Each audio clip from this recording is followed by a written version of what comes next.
Estamos a mitad de la legislatura del Ayuntamiento de Málaga, igual que en todos los ayuntamientos del Estado, y yo creo que es conveniente que hagamos un pequeño repaso de cómo va la legislatura, de qué cosas se han hecho, qué cosas no se han hecho, qué cosas quedan pendientes y sobre todo el estado actual de la ciudad y de esta segunda parte de la legislatura, qué cosas quedan pendientes y cosas se pueden mejorar. Vamos a comenzar este ciclo desde la hora de Málaga y para Punto Andalucía Información con Eduardo Zorrilla, que es el portavoz de Málaga para la Gente en el Ayuntamiento de Málaga. Para ello, lo primero que nos gustaría saber, y preguntamos ya de forma directa a Eduardo, es que nos haga un resumen de cómo han ido hasta ahora las relaciones dentro del Ayuntamiento entre las distintas fuerzas políticas, si hay colaboración, si no hay colaboración, si se está avanzando en los proyectos importantes para la ciudad y cuál es la vista para Eduardo y para Málaga para la Gente del estado político de la ciudad, ¿no? Pues desde el Grupo Municipal de Málaga para la Gente creemos que el rasgo más definitorio de estos 2 años que llevamos de mandato corporativo del Partido Popular es el agotamiento y falta de iniciativa de su alcalde y de todo el equipo de gobierno popular. Un Partido Popular que ganó las últimas elecciones sin mayoría absoluta, con una pérdida muy importante de concejales, pasó de 19 a 13. Sin embargo, parece que el alcalde, después de muchos años de ocupar el cargo de la alcaldía, todavía no ha asimilado esa situación, no ha cambiado el chip de la mayoría absoluta, se muestra incapaz de lograr consensos, pero ya no solo con los restantes grupos municipales, sino incluso con los colectivos de trabajadores municipales. El ejemplo del conflicto de los bomberos es de los más definitorios, un conflicto que se ha enquistado y que se muestra completamente incapaz de negociar y de llegar a un acuerdo con ellos. Y no solo eso, vemos en los últimos tiempos cómo el alcalde es incapaz también de cohesionar a su propio equipo de gobierno. La sublevación de concejales del Partido Popular con motivo de la municipalización de Limasa, que el alcalde ya ha visto claro que es el mejor modelo, el más eficiente y el más económico para los malagueños, muestra cómo ya no es capaz de poner orden ni en sus propios concejales, que ven como quizás no va a repetir en las próximas elecciones, las listas las elaborará otra persona y quieren estar a bien con la dirección del partido, ya les importa poco pues el saltarse la disciplina con el alcalde. Vemos como ante esta situación de parálisis el alcalde ha optado por dar la patada adelante a los grandes temas de la ciudad. Vemos cómo se ha prorrogado el contrato de Limasa en lugar de definir de una vez por todas cuál va a ser el modelo de gestión de la limpieza. Se ha prorrogado también el contrato de parques y jardines. Pareciera que es el propio alcalde el que se encuentra en situación de prórroga ahora mismo. Y vemos cómo, mientras tanto, los grandes proyectos de la ciudad siguen paralizados. Los grandes proyectos que son grandes proyectos desde hace 4, 8, 12 y 16 años. Repsol, Guadalmedina, el metro, los baños del Carmen están en la misma situación que estaban hace 4, 8 o más años. Y mientras tanto los servicios públicos que se han visto muy mermados y deteriorados después de estos años de la mal llamada crisis y del ajuste presupuestario de las administraciones, un equipo de gobierno que además creemos que no atiende de forma prioritaria a lo que son las necesidades ahora mismo más urgentes de los malagueños y malagueñas, una ciudad que superamos la media en paro, en pobreza, en desigualdad, y creo que uno de los elementos más visibles y más definitorios de esto es sobre todo una ciudad que se encuentra muy abandonada, sobre todo en los barrios. Los barrios están muy deteriorados en inversiones, en limpieza y en los equipamientos públicos necesarios pues para el bienestar de los malagueños. Eduardo, tú has dicho que este equipo municipal de gobierno está falto de ideas, está paralizado, está falto de ideas. Pero después observamos como las ideas que tienen tampoco son las mejores, porque las últimas ideas ya sabemos lo que ha pasado en la Plaza de la Merced, Ya sabemos el proyecto este de tapar la farola con el rascacielos este en la farola. Ya sabemos lo que se quiere hacer en el bosque urbano. Ya sabemos lo que se quiere hacer en la térmica. Bien pareciera que la idea estrella del alcalde para la final legislatura es convertir Málaga en una pequeña Nueva York, en contra del sentimiento que tenemos los malagueños, que nos gusta mucho la Málaga plana, ¿no? Me acuerdo mucho de Marsella y de estos sitios tan costeros franceses que cuidan tanto la estética de la ciudad, ¿no? Esas macroideas que tiene el alcalde se contraponen después en efectos del abandono del metro. Hoy venía en taxi para acá y el taxista me decía que era imposible atravesar Málaga de un lado a otro, que pasaba vergüenza cuando traían a los extranjeros a Málaga y llegaban al año siguiente, se veían con las obras en el mismo sitio. Igual. Para ti, ¿cuáles son de esas ideas macros que tiene el ayuntamiento, que no, si se van a realizar o no se van a realizar? Y sobre todo me gustaría que hiciéramos un repaso a estas obras pendientes de Málaga que tú has dicho antes. ¿Qué hacemos con el bosque urbano? ¿Qué hacemos con el metro? ¿Qué hacemos con la Plaza de la Merced? ¿Qué hacemos con los grandes proyectos que Málaga necesita y que tú dices que están paralizados? ¿Cómo podemos activar eso? Sí, decía antes que el alcalde y el equipo de gobierno están faltos de ideas. Quizá habría que matizar esa afirmación. Yo creo que están faltos de ideas y vienen a aplicarnos las mismas ideas que han puesto en práctica en los años de la burbuja inmobiliaria, en los años del pelotazo, y que se demostraron un fracaso y muy perjudiciales, ¿no?, para la ciudad y para todo el Estado. El alcalde hay que tener en cuenta que es una persona ya con una larga trayectoria en la administración pública, en la política.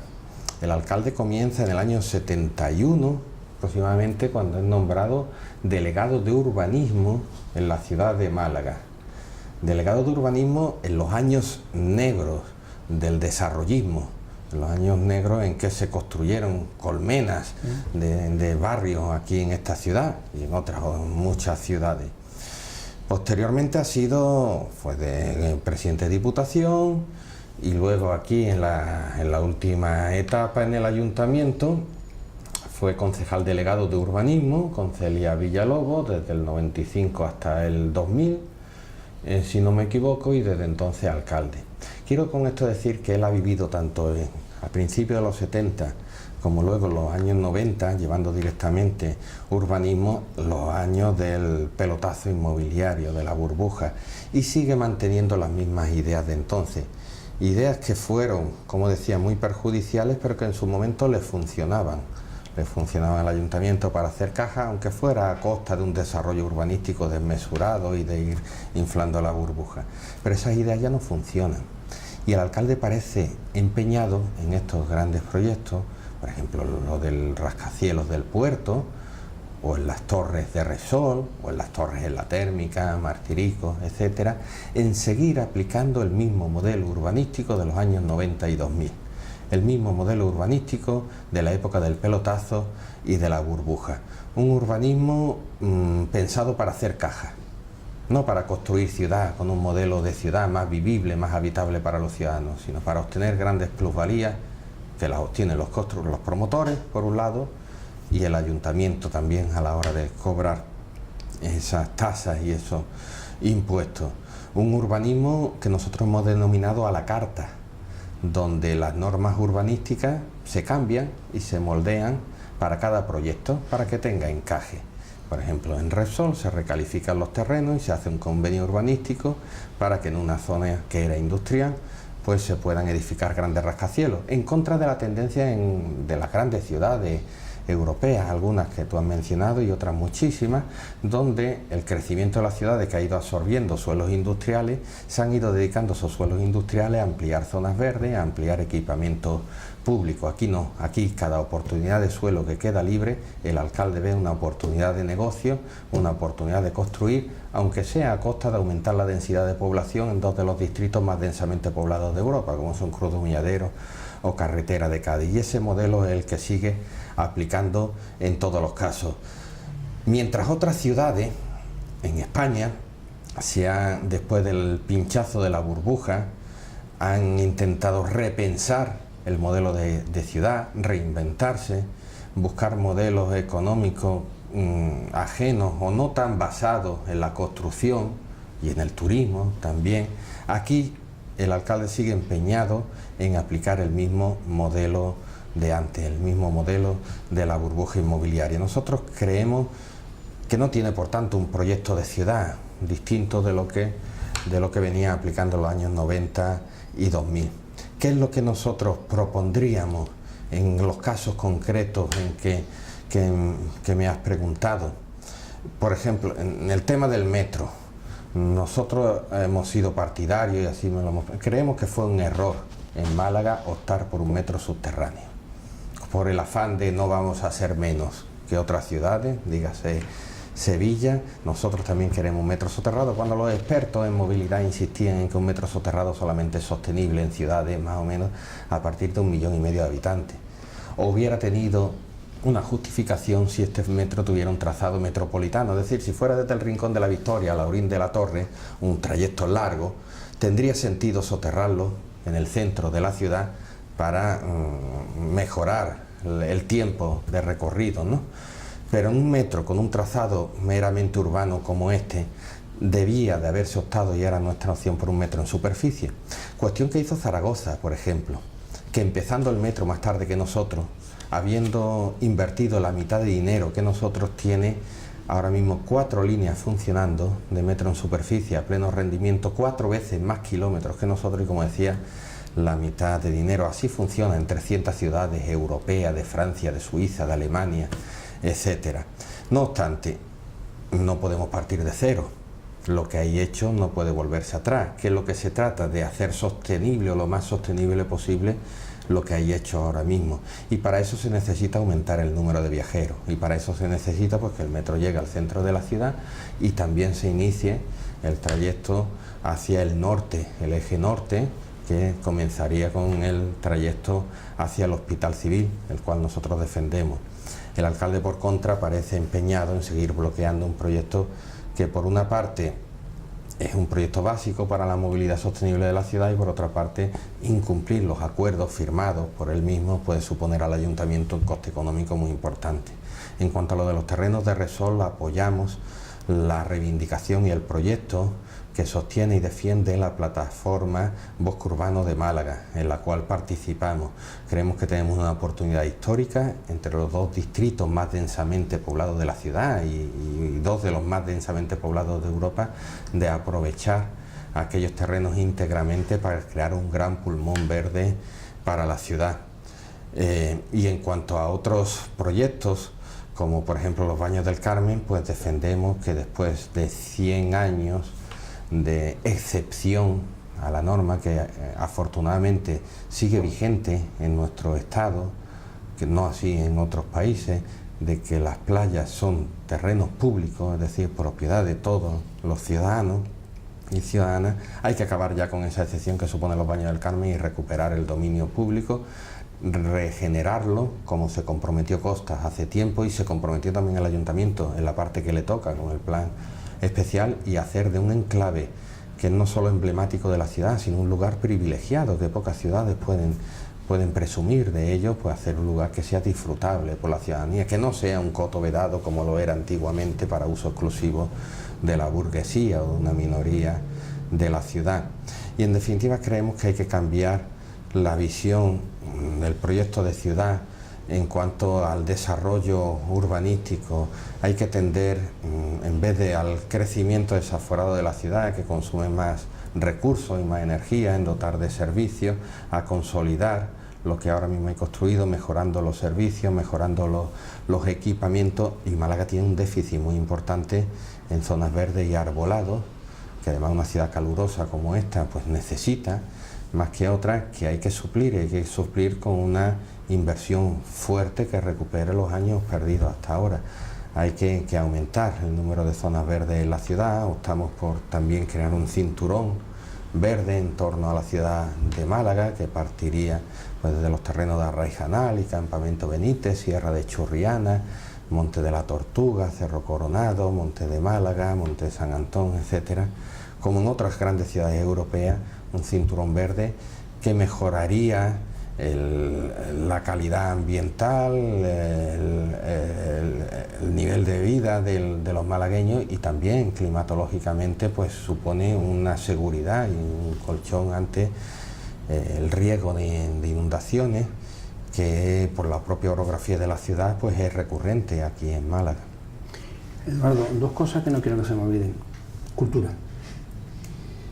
Málaga, que parece que se despega como ciudad cultural, pero después es un poco falso, un poco careta, ¿no? Tenemos muchos museos que son fantásticos porque están cambiando la ciudad, están cambiando sobre todo la afluencia de gente de la ciudad, pero Málaga sigue sin ser una ciudad cultural.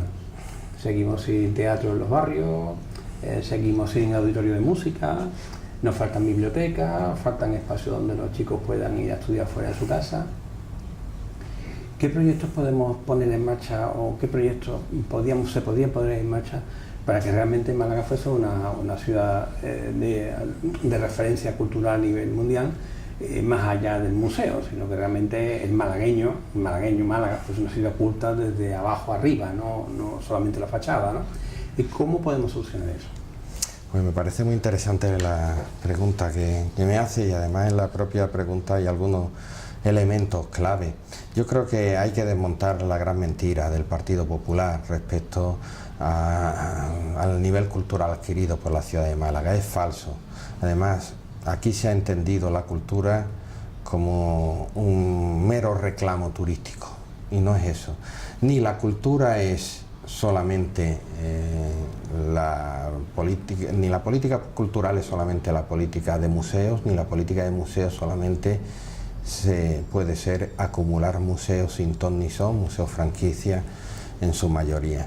El objetivo no es crear una oferta que atraiga más turistas, el objetivo es aumentar la cultura y las posibilidades también de creación cultural de los creadores malagueños, ¿no? Creemos en ese sentido que las carencias son enormes. Aquí, con la excusa de acumular museos, estamos asumiendo un coste muy alto. Más de 12 millones de euros destinamos cada año a mantener lo que existe, aparte de las inversiones que se han hecho en museos nuevos, y vemos como eso no ha contribuido sustancialmente a aumentar el nivel cultural de los malagueños y malagueñas. Los museos no pueden ser solamente un reclamo turístico, lo son, pero principalmente deben de servir para lo que originariamente han servido, para consolidar la identidad de una ciudad, en este caso de un pueblo, y también para dar oportunidades de divulgación de la creación cultural de los creadores locales. Ni para una cosa ni para la otra han servido en el caso de Málaga, han podido servir como reclamo turístico únicamente, pero es que ese no es el principal fin, ni es el único ni es el principal. Y sin embargo las carencias pues son las que tú mencionabas en las preguntas.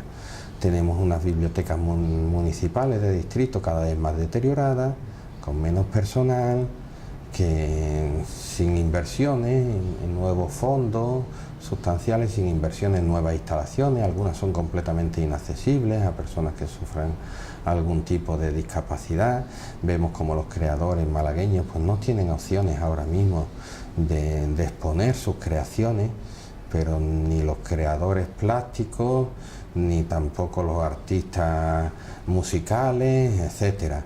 Vemos como tenemos una de las mejores orquestas sinfónicas de España y no tienen un lugar, no ya para las grandes representaciones, sino ni tan siquiera un lugar digno donde poder ensayar. O sea, estamos en una época de miseria cultural en la ciudad de Málaga, que se esconde tras el escaparate de los museos. Los museos sirven de escaparate a las personas que nos visitan, extranjeros o del resto del Estado español, y dicen cuánto ha mejorado Málaga, qué oferta cultural, pero detrás de ese escaparate lo que se esconde en la trastienda de la ciudad pues es una situación de paupérrima en cuanto a la política cultural. Y para terminar, no nos podemos olvidar de lo más importante de una ciudad, que son los ciudadanos. Ahí me enseñaron en Francia que hay que calibrar a una sociedad por el más pobre de sus miembros, no por el más rico de los suyos.